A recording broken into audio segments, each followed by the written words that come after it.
menghafal Al-Quran, pengen saya itu ketika di akhirat nanti selamat, karena saya tidak ingin ketika di akhirat nanti celaka gitu. A'udzu billahi minasy syaithanir rajim. Ingin membagikan juga kedua orang tua. Nah, karena kan kemuliaan Al-Quran itu salah satunya adalah bisa memberikan suatu mahkota pada kedua orang tua. Di dunia saya tidak melihat, di akhirat gitu lagi gitu. Selamat datang di Rukun Podcast. Assalamualaikum Mas Zainal. Waalaikumsalam warahmatullahi wabarakatuh. Masya Allah. Terima kasih sudah berkenan sharing bersama sahabat Rukun semua ya. Siap. Nah buat sahabat Rukun juga, di podcast sebelumnya kita sudah sharing bersama pendiri pesantren Tahfidz Sam'an Darussudur ya Mas ya. Betul. Yaitu Ustadz Ridwan Effendi. Dengan kita sudah banyak mendapatkan inspirasi, cerita-cerita perjuangan dari Ustadz Ridwan sendiri, bagaimana dari awalnya metode Sam'an, kemudian menjadi yayasan, lalu menjadi pesantren sebagai wadah tahfidz bagi penyandang tunanetra, dan sekarang kita bertemu dengan santrinya nih, yaitu salah satunya Mas Zainal nih. Siap. Dan kebetulan juga Mas Zainal ini bisa hafiz 30 juz ya. Alhamdulillah. Masya Allah. Ini kita nih dan sahabat Rukun kayaknya perlu belajar nih dengan Mas Zainal. Mungkin boleh kenalan dulu ya Mas Zainal ya. Mas Zainal Arifin ini tinggalnya di mana sebelumnya? Dekat dari pesantren sini atau memang jauh? Saya asli Bandung. Kamu asli Bandung. Ya. Bandungnya di mana? Cijaura. Cijaura. Ya. Cijaura di mana? Soekarno-Hatta. Soekarno-Hatta. Oh, itu masih daerah kota ya? Ya, di belakang kampus Indonesia. Oh, Masya Allah. Dan itu bisa mengenal pesantren Sam'an tuh di mana itu? Ya, ceritanya dulu itu saya kelas 3 SMP.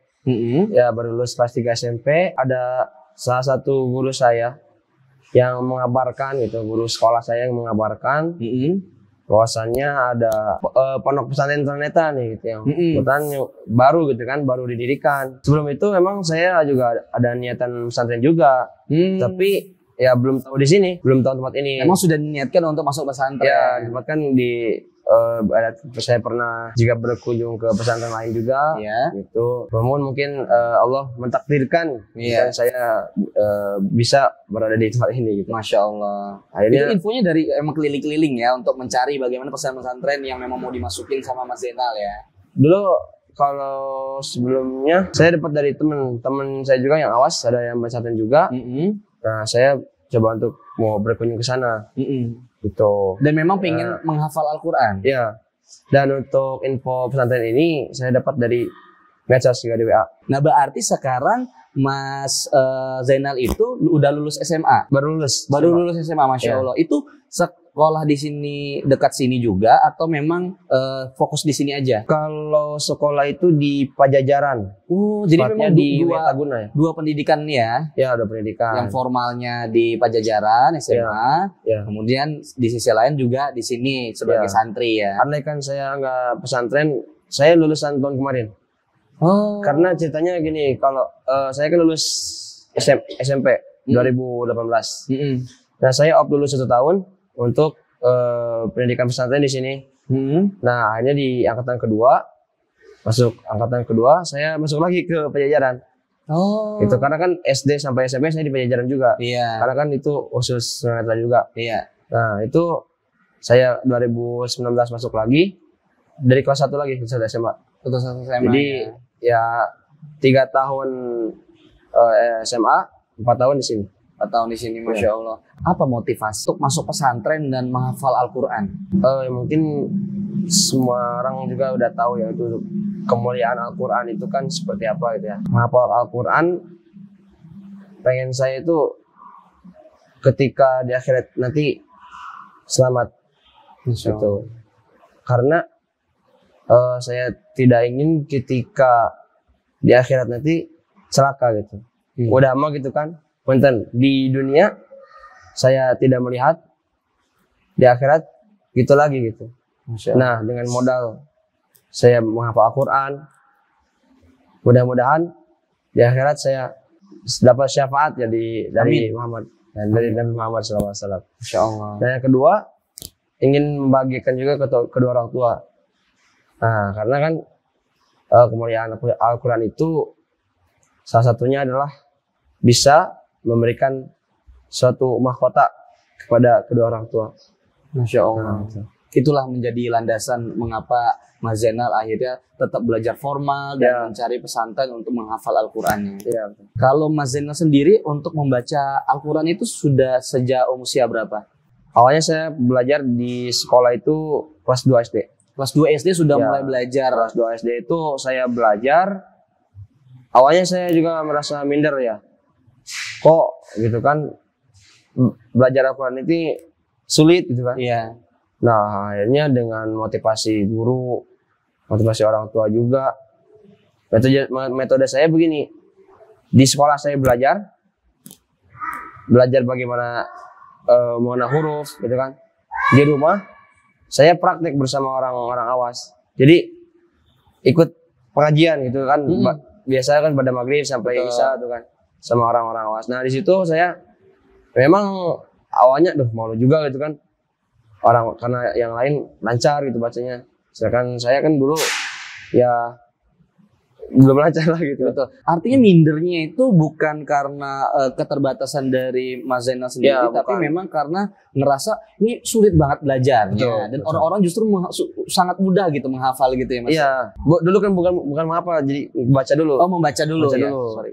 Baca dulu. Itu sangat mudah membaca gitu. Jadi justru malah Mas Zainal minder, gue pengen belajar nih gitu ya. Iya, jadi yang membuat saya semangat itu seperti di situ gitu. Berapa lama Mas Zainal dalam posisi minder, ibaratnya insecure lah terhadap kondisi kesulitan dalam membaca Al-Quran itu?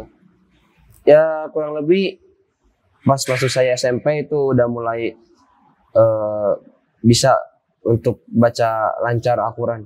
Oh, mungkin karena SD itu kan proses basicnya ya. Ketika gitu. SMP kan juga sudah mulai dewasa, sudah mulai PD juga gitu ya. Itu proses untuk akhirnya bisa membaca Al-Quran itu kan dari Iqra dulu ya pembelajarannya ya? Ya kalau di Braille itu kan disebutnya apa ya? Ya mengenal huruf-huruf aja gitu, huruf-huruf Arab. Ya mungkin di awalnya Iqra ya. Ya Iqra seperti itu. Masya Allah. Jadi berawal dari bagaimana istilahnya Iqra tadi, membaca huruf-huruf hijaiyah, lalu bisa membaca Al-Quran sendiri. Akhirnya bisa memulai dan mencoba menghafal ketika di pesantren itu berapa lama proses penghafalan itu? Memang sih sebelumnya juga saya pernah ngapalin juga gitu di rumah, baik juga di sekolah gitu kan. Biasa awal saya menghafal juz 30. Gitu. Oh memang dari juz 30 dulu ya? Sama-sama sih. Saya juga pengajian kayaknya juz surat pendek dulu ya. Tapi juz 30 saya belum terlalu mutkin. Mutkin itu apa Mas? Lancar. Oh lancar. Ya belum terlalu lancar. Belum terlalu soalnya kayak misalnya kita nih baca Al-Fatihah gitu kan. Itu tanpa dipikir dulu langsung kita, kalau kata bahasa Sundanya menerlang. Kita jadi langsung ngeguluyur gitu kan. Al-Fatihahnya belum bisa seperti itu. Juz 30-nya macet-macet gitu kan. Kadang ya gitu lupa-lupa. Nah di situ saya mulai menghafal. Saya ke pesantren ya ke sini tuh modal itu hafalannya juz 30 yang emang belum benar-benar lancar gitu. Tapi memang syarat masuk pesantren juga bisa menghafal juz 30 itu sendiri ya? Apa dulu? Ketika masuk. Enggak apa sih, memang mungkin bermodalkan itu jadi termotivasi untuk menghafal surah-surah yang lain? Iya sih, karena kan dengar acara-acara juga kan kayak di televisi, di media-media manapun gitu kan. Bahkan anak-anak kecil itu kan banyak sekali kan menghafal Al-Quran gitu. Jadi di situ wah ya tertarik sekali gitu kan bagi saya gitu untuk Masya Allah menghafal Al-Quran. Benar-benar. Mungkin juga sahabat rukun juga pasti tentunya semua mungkin ya berkeinginan untuk menghafal Al-Quran ya.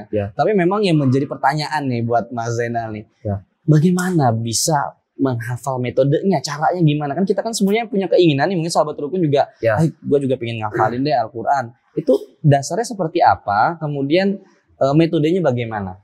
Ya kalau khususnya saya sih metode itu tergantung keseharian. Tergantung keseharian. Ya.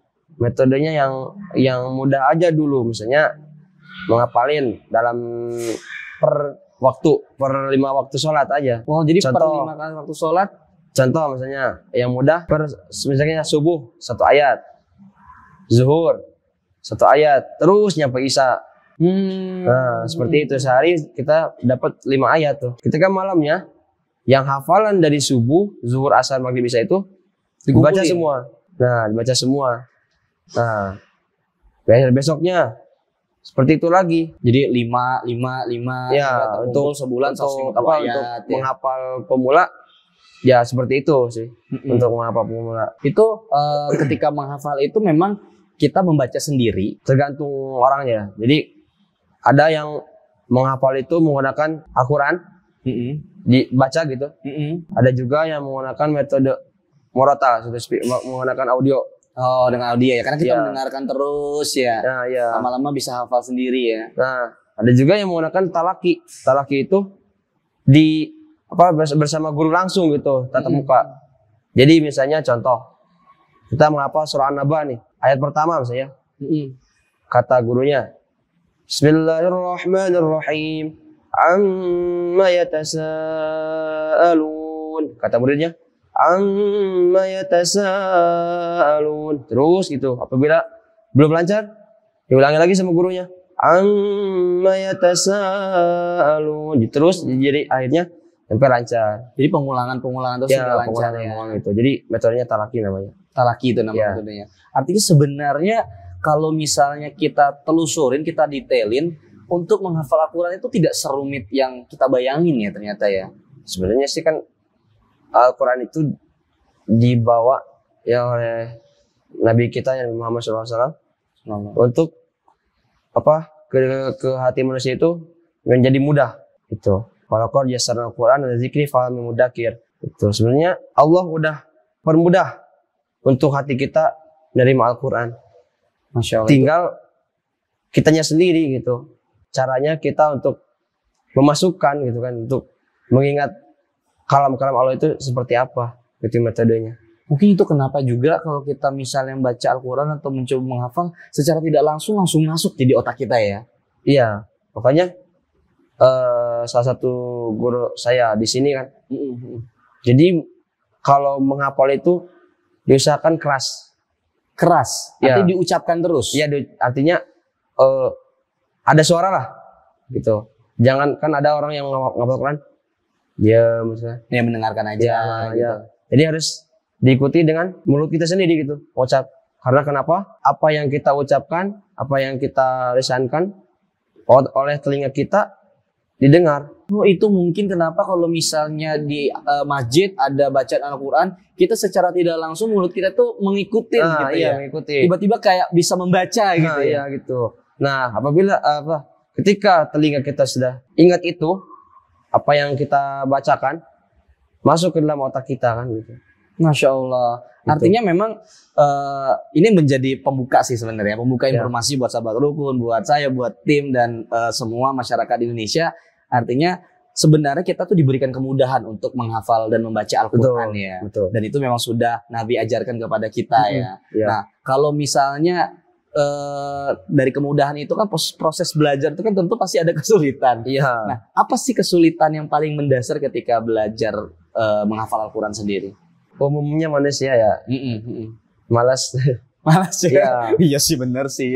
Terkadang ya, bukan terkadang sih ya, lumrahnya seperti itu, gitu kan. Ketika terutama ya kalau saya sendiri menemukan apa ayat-ayat yang wah ini panjang nih, gitu kan. Aduh, ya, itu udah overthinking sendiri ya. Udah pusing nih. Aduh, ini gimana ini kan gitu. Jam sekian harus distorkan gitu kan. Nah, ya jadi aduh ini gimana. Di sisi lain malas juga gitu kan. Iya. Nah, terus tapi itulah malas itulah sebenarnya menjadi fatal ya kalau kita misalnya ikutin terlena gitu. Ya. Nah, menanggulanginya ya mungkin jalan yang pertama adalah memaksakan diri. Push ya. Itu ya. Benar-benar di push. Tapi kalau misalnya Mas Zainal sendiri pernah nggak dalam titik ketika malas tadi udah mulai muncul, kemudian ayat itu kan mungkin tadi setiap ayat itu kan ada yang pendek dan panjang, kebetulan panjang, ada keinginan nggak? Aduh, gua capek deh, udah berhenti aja deh ngafalin. Pernah nggak akhirnya ada pikiran seperti itu tuh? Kalau untuk sampai berhenti menghafal sih nggak pernah ya. Ya mungkin ketika menemukan ketika muncul rasa malas saya, ya refreshingnya mungkin dengar salawatan dulu gitu. Ya dulu dengan itu mungkin ya guru-guru kecil sama teman gitu kan. Iya. Terus termotivasinya apa? Ketika melihat teman-teman yang lain terus menghafal, terus saya tidak. Nah itu kan menjadi wah, yang lain menghafal, kok saya tidak nih. Yang lain bisa, masa saya juga enggak kan gitu. Benar. Nah, di situ jadi tetap juga berkaca kepada teman-teman kita yang justru lebih maju dari kita ya. Di situ berkaca juga, jadi terlecut lagi semangat saya untuk terus ya memacu gitu ngapa. Tapi sebenarnya fenomenanya itu sebenarnya Mas Zainal ya. Mungkin sahabat rukun juga relate nih, relate. Kita lagi menghafal, mungkin ada titik jenuh itu, oke kita dengerin selawat segala macam. Dengerin selawat 1, 2, 3, tidur. Nah itu seperti itu.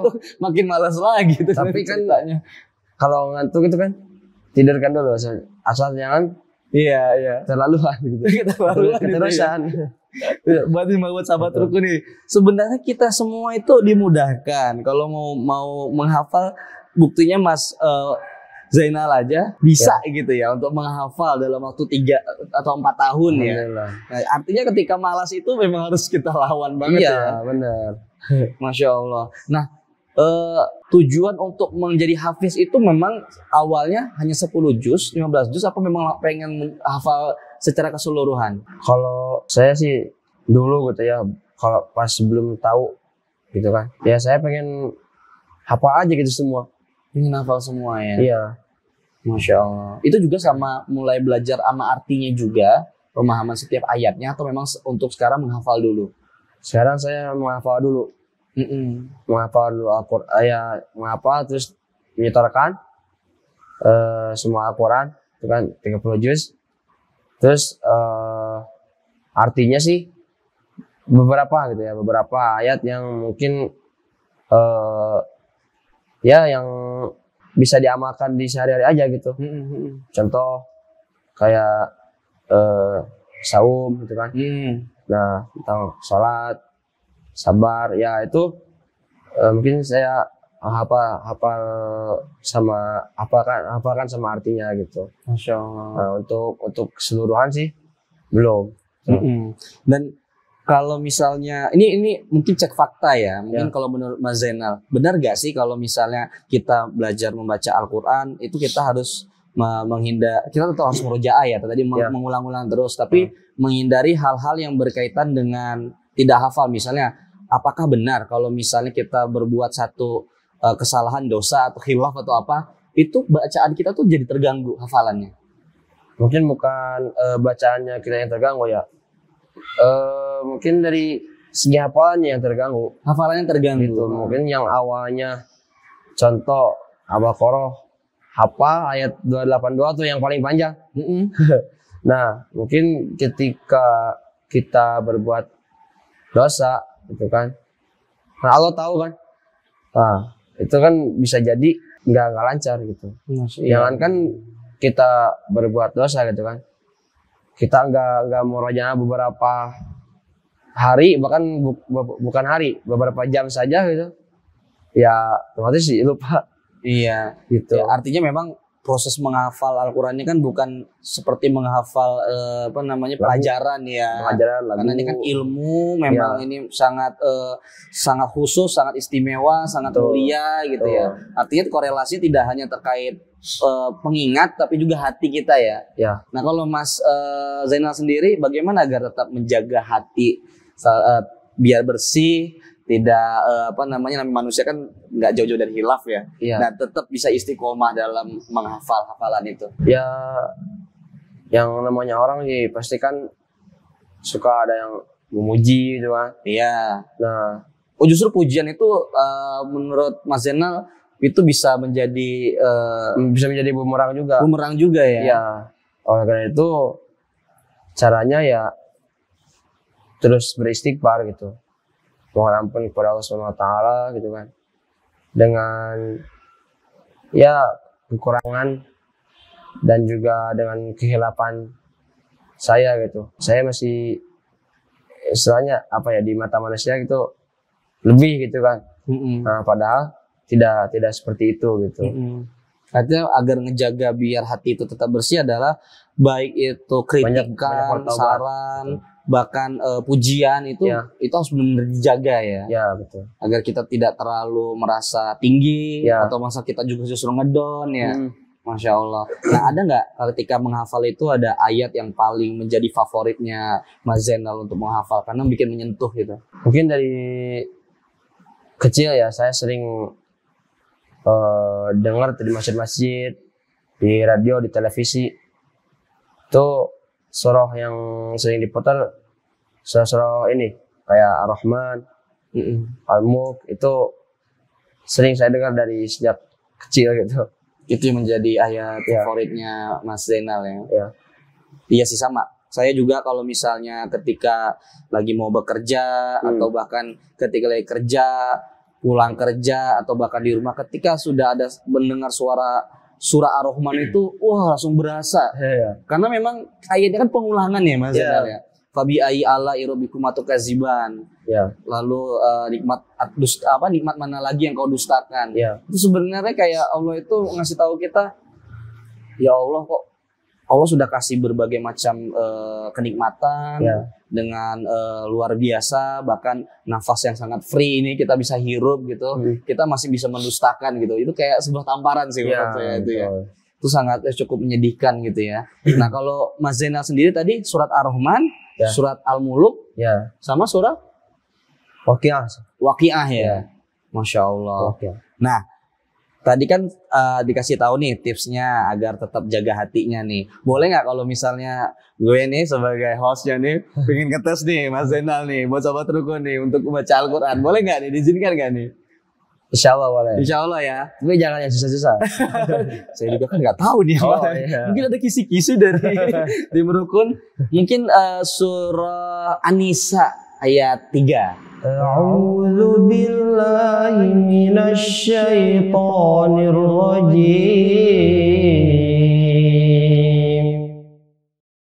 Bismillahirrahmanirrahim.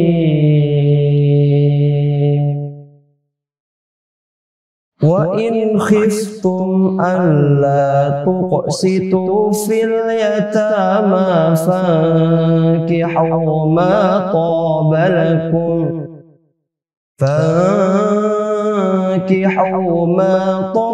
lakum minan nisa'i mathna wa thulatha wa ruba'. فَإِنْ خِفْتُمْ أَلَّا تَعْدِلُوا فَوَاحِدَةً أَوْ مَا مَلَكَتْ أَيْمَانُكُمْ ذَلِكَ أَدْنَى أَلَّا تَعُولُوا صَدَقَ اللَّهُ الْعَظِيمُ. Masya Allah. Ini sebenarnya agak gimana gitu ya Mas Zainal ya. Berasa Mas. Maksudnya mungkin gua di sini atau mungkin sahabat Rukun juga ngerasain dari yang Mas sampaikan, mungkin kan tadi tips segala macam kan itu sekedar ringan ya. Tapi ketika Mas Zainal ngebaca, wah agak sakit ini sebelah sini. Kok bisa sih Mas Zainal bisa menghafal ketika disebut surah dan ayat bisa tahu gitu kan, sedangkan kita ini sendiri gitu kan pingin seperti itu tapi kayak nggak jadi gitu, nggak bisa melakukannya, tidak seperti Mas Zainal sendiri gitu ya. Masya Allah luar biasa. Saya juga jadi berasa ininya nih. Masya Allah. Semoga mungkin Mas Zainal dari tips-tips tadi mungkin ke sahabat Rukun khususnya juga ke saya ini jadi motivasi nih Mas Zainal ya. Nah, Mas Zainal sendiri sekarang Masya Allah sudah hafiz ya Mas ya, dan ini kan akan murojaah terus ya. Apa kira-kira cita-cita Mas Zainal atau target-target Mas Zainal sendiri lulus SMA sudah, di pesantren juga sudah hafiz. Apa lagi yang pengen Mas Zainal targetkan ini? Ya, alhamdulillah untuk sebenarnya cita-cita yang pertama sih hafiz ya 30 juz. Juga yang kedua, insya Allah saya juga akan meneruskan pendidikannya ke perguruan tinggi, insya Allah, dengan harapan mudah-mudahan saya sendiri bisa lebih menambah lagi wawasan, lebih menambah lagi ilmu itu yang sejauh ini Allah titipkan kepada saya gitu. Insya Allah. Dan juga yang terakhir, saya insya Allah ingin sekali menjadi orang yang betul-betul bermanfaat, khusus untuk saya sendiri, umumnya keluarga, orang sekitar, dan umat muslim. Insya Allah Mas, dari obrolan kita, podcast kita ini, mungkin sahabat rukun juga tonton, Insya Allah Mas Zainal itu sudah melakukan gerakan yang bermanfaat nih. Amin. Bagi umat nih, Masya Allah. Amin. Nah, Mas, ini kan saya mohon maaf ya Mas ya. Mas itu ketika punya kekurangan sebagai tunanetra dan sampai tahap posisi yang paling, yang insya Allah ini ya. Saya sendiri ya kagum banget terhadap Mas Zainal. Apa ujian atau perjuangan yang paling Mas Zainal merasa ini ujian terberat nih ketika Mas Zainal berada di saat kekurangan dan ujian di hidup? Mungkin ketika saat kondisi saya lagi ya futur gitu kan, istilahnya dalam keimanan mungkin menurun. Nah itu mungkin di situ saya ya merasa ya hidup saya sangat berat gitu. Dan di situ akhirnya saya berdoa dengan keyakinan mudah-mudahan Allah bisa memberikan kepada saya keimanan yang lebih naik lagi gitu. Berapa lama proses ketika rasa titik terendah dalam keimanan itu bisa bangkit? Itu tergantung juga sih. Tergantung juga ya. Pernah nggak sih ketika Mas Zainal sendiri merasa orang lain itu punya stigma negatif terhadap Mas Zainal dengan perjuangan Mas Zainal sendiri untuk mencapai keinginan-keinginan Mas Zainal? Kalau itu sih yang namanya manusia ya pasti ada ya. Yang namanya kritikan, gitu kan, yang menjudge gitu kan. Tapi itu menjadi apa ya? Dijadikan lecutan juga itu untuk saya supaya ketika orang lain memperhatikan saya berarti ya dalam artinya gini, saya juga masih merasa kurang gitu kan dalam segala hal, baik ilmu maupun yang lainnya. Oleh karena itu ketika saya mendapatkan kritik, mendapatkan judge dan dari orang-orang, itu saya jadi naikkan motivasi jadi lecutan gitu. Masya Allah. Jadi artinya meskipun dalam titik terendah itu atau ada stigma negatif yang dirasakan sama Mas Zainal bisa memfilter itu, bisa jadi hal-hal yang jadi lecutan atau motivasi lebih baik ya? Ya, seperti itu. Masya Allah. Karena nggak semua loh Mas Zainal, nggak semua orang dalam kondisi apapun atau usia berapapun bisa memfilter itu. Iya, terkadang saya juga emang gimana ya, di sisi lain pernah dalam posisi itu juga masih mengeluh gitu kan. Iya, apalagi di usia kita ini kan. Iya, betul. Yang masih muda banget ini kan. Itulah fungsi sahabat, fungsi teman gitu, dimana ada saatnya kita curcol gitu. Iya, artinya teman itu, sahabat itu menjadi bagian yang penting ya Mas Zainal ya. Betul. Jadi untuk mendukung kita terus ya. Nggak bisa kita itu hidup individual gitu sendiri, itu tanpa adanya orang lain gitu kan. Khairunas anfa'uhum linnas di situ kan. gitu. Yang sebaik-baiknya Manusia manusia adalah bisa manfaat. bermanfaat bagi orang banyak. Iya. Masya Allah. Itu juga sih sebenarnya yang jadi salah satu hadis ya. Ya. Hadis yang tim rukun juga menjadi semangat karena kan niatnya pinginnya dari sharing ini, Ya. kemudian kontennya bisa bermanfaat, inspiratif juga bisa bermanfaat juga kan. Ya. Dan kita menjadi khairul ummah ya, Ya. jadi umat yang terbaik, Terbaik. ya.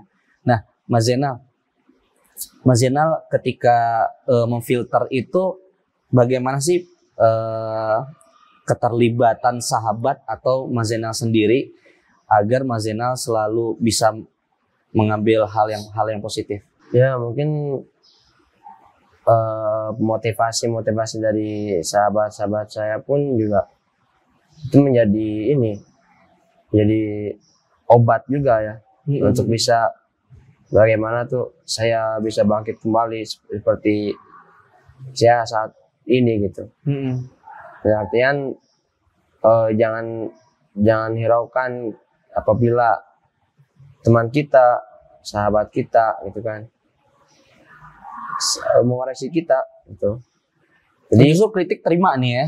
Iya, terima. Kita kan biasanya kan agak sedikit defensif nih kalau ada orang kritik. Oh enggak, gue bisa kok, atau gue lebih baik kok gitu. Ya, seharusnya kritik itu dijadikan apa ya? Oh, Anda gini. Oke gitu kan. Nggak apa-apa. Mungkin di lain kesempatan bisa lebih baik lagi gitu kan. Coba terus mencoba gitu. Ya alhamdulillah, berarti Mas Zainal kan termasuk kategori yang cukup dewasa ya ketika memahami lingkungan, kritikan gitu ya. Siap. Nah, buat sahabat rukun juga ini kan sebenarnya salah satu mungkin cara kita agar tetap menjaga hati kita selalu lega ya. Biar nggak ngerasa down terus ataupun merasa iri gitu kan, atau ngerasa minder kepada sesama kita ya. Nah, kalau misalnya Mas Zainal sendiri tadi kan mau lanjut kuliah ya? Itu jurusan apa, Mas? Rencana pendidikan bahasa Arab. Pendidikan bahasa Arab. Ya. Artinya sangat berkorelasi ya antara tadi menghafal dengan bahasa Arab juga, berarti dikuatin ini ya. Ya, karena penting juga kan kita paham bahasa Arab. Gitu, karena kan Quran itu kan bahasa Arab. Bagaimana kita bisa tahu artinya gitu kan Kalau apabila kita belajar bahasanya gitu ya. Seperti itu. Nah, rencana mau kuliah di Bandung atau di tempat lain? Di Bandung. Di Bandung ya. Kalau Mas Zainal nih mau kuliah, kemudian dengan segala macam perjuangan hingga sekarang insya Allah ya, kita kategorikan sama sahabat rukun sebagai anak muda Muslim milenial nih yang berprestasi nih. Itu bagaimana keterlibatan orang tua untuk selalu ngedukung Mas Zainal? Ya, asalkan saya terus berada di track yang terbaik, gitu kan? Itu orang tua insya Allah mendukung. Karena pesantren saya ini juga ya tidak terlepas dari dukungan orang tua juga. Cuma hafal Quran, kan? Belajar sampai saat ini. Itu peran orang tua sangat luar biasa. Lebih dekat ayah apa ibu? Bapak. Bapak ya, Bapak ya. Berarti ngedorong bapak ini benar-benar ya. Masya Allah. Nah, boleh nggak Mas Zainal kasih saran, tips buat sahabat rukun ini yang suka banget minder nih? Ya bukan suka banget sih, kayaknya mungkin menjadi bagian dari keseharian kita juga. Kalau kita merasa tidak lebih baik dari orang lain, tentunya kan kita akan minder nih kan ya. Nah, gimana kalau menurut Mas Zainal agar tidak minder dan bisa istiqomah dalam mendapatkan apa yang diinginkan dalam situasi apapun? Ya, untuk sahabat rukun semua, dimanapun kalian berada, jadikanlah sebuah kritikan itu menjadi lecutan untuk kita. Jangan sampai kritikan itu membuat kita semakin terpuruk. Terimalah saran dari teman kita, sahabat kita, guru-guru kita yang bisa merubah kita menjadi yang lebih baik. Masya Allah. Ini terima kasih banyak Mas Zainal sudah berkenan sharing bersama kita di Rukun Podcast Rukun Indonesia. Semoga kita sharingnya ini bisa bermanfaat ya Mas ya. Amin, amin. Buat sahabat rukun juga jangan lupa untuk di subscribe tentunya konten betul. kita lagi subscribe dong gitu ya. Karena subscribe itu gratis. Karena gratis bener ya Mas Zainal nih. Karena gratis dan bisa ngebantu juga, bermanfaat juga loh buat kita. Iya, Kita betul. semakin bersemangat bikin konten. Ya, mudah-mudahan kita ketemu narasumber. channel ini juga menjadi berkah. Amin. Kan dengan konten-kontennya gitu kan dengan penuh inspiratif. Amin, Gitu. amin. Mudah-mudahan juga bisa membawa keberkahan untuk umat semua. Masya Allah. Siapa tahu juga sahabat rukun, kalau misalnya Mas Zainal minta jadi narasumber lagi, kita datang lagi ke Bandung. Kita ngobrol-ngobrol lagi ya, sharing-sharing lagi. Siapa tahu kan 2 tahun lagi Mas Zainal udah jadi mahasiswa. Amin, amin ya Allah. Udah bisa mengajar juga. Amin, ya Allah. Masya Allah. Nah, sahabat rukun selain subscribe tadi, juga boleh lah gratis kok untuk like, komen, dan di-share juga. Betul, betul. Tentunya kan satu kebaikan itu bisa bermanfaat bagi orang banyak dan kebaikan itu akan tersebar ya. Betul. Sebagaimana memang kita kan diajarkan sama Nabi, Ya. karena kebaikan itu tidak hanya bernilai 1 tapi bisa bernilai berkali-kali lipat. Betul. Meskipun kebaikan itu sendiri tidak bisa kita maknai sebagai barang atau Ya. uang, itu bisa beragam lah gitu ya Mas Zainal ya. Betul. Terima kasih banyak Mas Zainal. Siap. Kurang lebihnya kami tim Rukun mohon maaf. Buat sahabat Rukun kita undur diri. Wassalamualaikum warahmatullahi wabarakatuh. Waalaikumsalam. Selamat datang di Rukun Podcast.